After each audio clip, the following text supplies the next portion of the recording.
Hey everyone, welcome back to Casey 3D Sparks. Happy New Year.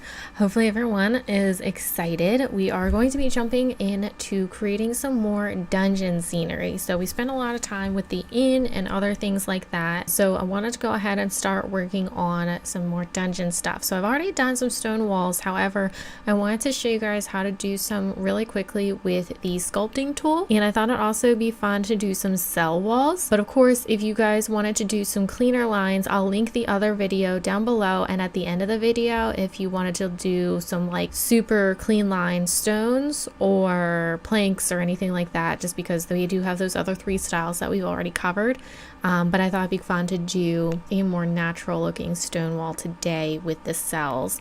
So first things first, as we jump in, we'll want to go ahead, make sure you go over to your scene tab, work in whatever unit you want to work in, and I changed the scale of my grid floor to 1/4 of an inch. Now for the default cube, I'm going to go ahead and leave that. We'll actually utilize it. So I'm going to hit 1 for front view and just kind of scroll it in. So for my wall, I like to have it covering 2 tiles. I like to do 2 wide, and of course you can make it as wide as you want, but I'm going to just start with 2. So we'll go ahead and leave that. For the Y, I'll probably shrink it down some more later, but I'm just going to start with 1/4 of an inch for the depth. Okay. Now, if you wanted, what I usually like to do before I jump in to sculpting the wall, and this of course is totally optional, I'm just going to go ahead and tab into edit mode, select face down here, grab this face, go into front view, hit E to extrude, and just pull that down maybe about there. You could do a full 1/4 of an inch, but that's kind of thick. I'm probably going to just do half right there. Then go ahead and right click on this face here and hit 3 to go into side view. We're going to hit E to extrude, and now of course you do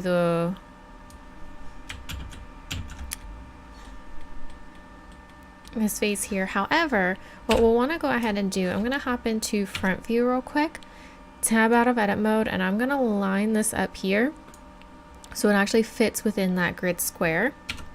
Tab back into edit mode, go back into side view. With that face selected, we're going to hit E to extrude and just hit escape. Now with that, we can go across, 1, 2, 3, 4 for 1 inch, but you can hold control so it actually clicks to these. So we'll do 1, 2, 3, 4, 5, 6, 7, 8 for our 2 inches, and that will work perfectly.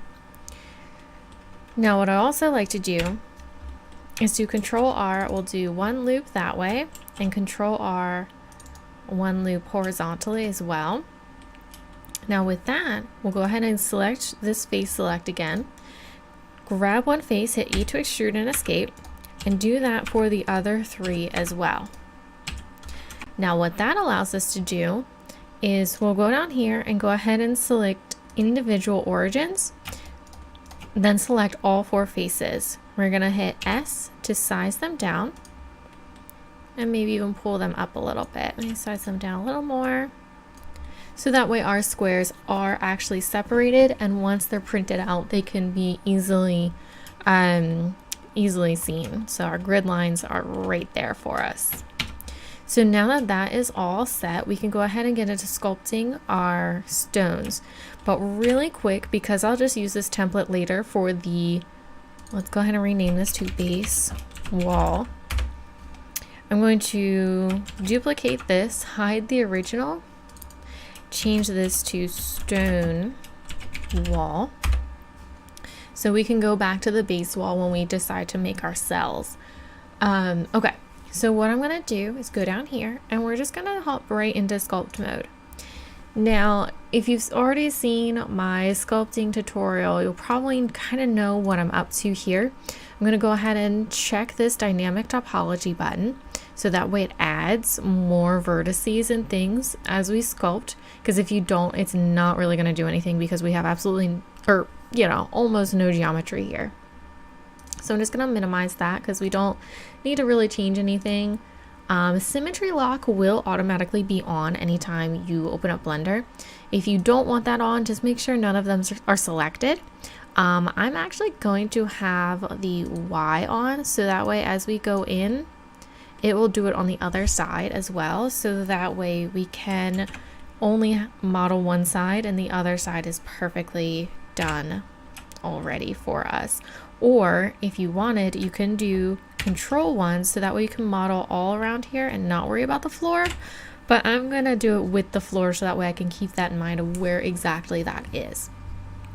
Okay, so we'll leave Y on, again, totally optional. And there are a lot of tools, but for the stone, I'm probably just going to be mainly focusing on Sculpt Draw.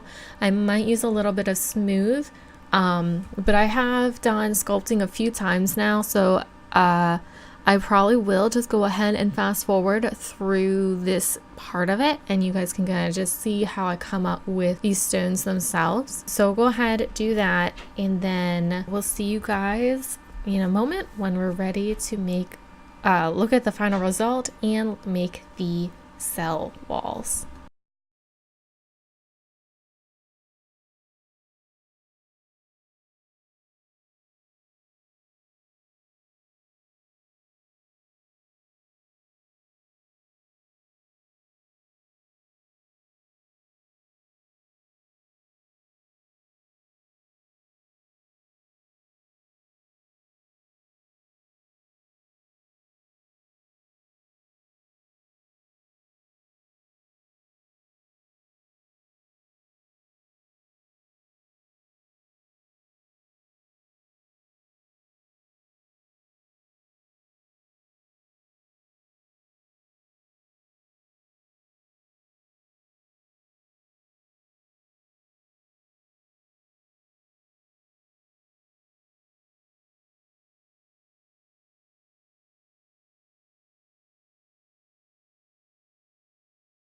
So there's how you can make some basic stone walls, and of course if you wanted to, you could even turn these large squares and you know, go ahead and add some texture and so forth to those as well, so that way, you know, just, you know, gives another layer to it. But I'm gonna leave mine flat just so that way the minis aren't falling all over the place, so I prefer to just leave it as is, but of course that's total personal preference. So I'm going to go ahead and tab back into object mode, and we're just going to push that to the side for now since we don't need it. We're going to go ahead and unhide the base wall, go ahead and Shift D to duplicate that again, and we're going to change that to cell wall, and we'll see how to do that. So first thing we'll do is kind of line it up. So the way I want the cell to be is just, you know, essentially bars across, but I want a top beam, like a metal plate against the ceiling, essentially holding them in place. And I also want one on the floor as well. So I'll pop that down right above, maybe right about there. So, you know, just go ahead and make sure you feel like it would be thick enough to print, which that should be plenty thick enough. Right about there. Will probably be fine. So next, what I want to go ahead and do is I'm going to switch to face select again and do Alt right click, and that's going to give us this whole loop here, and we're just going to delete those faces. We don't need them. So I'm going to switch back to edge select here, grab this edge and hit F to face that off. Do that again over here, and don't forget the top as well. Now tab back out of edit mode, and what that allows us to do is essentially that's the framework for our cell wall. So we're just going to go ahead and do Shift A, and we're going to do mesh cylinder. I'm going to go into front view and just size that down until the height looks about right. So maybe about there, so that way it's intersecting with the top and the bottom. And then we're going to do Shift Z to make it a lot thinner. I'm thinking maybe about there. And I'm just going to go ahead and scoot that to over here. I'm going to go over here to do the modifier tab, and we're going to hit array. Now it'll automatically start with 2. I think I'm going to do about 5. Go back into front view.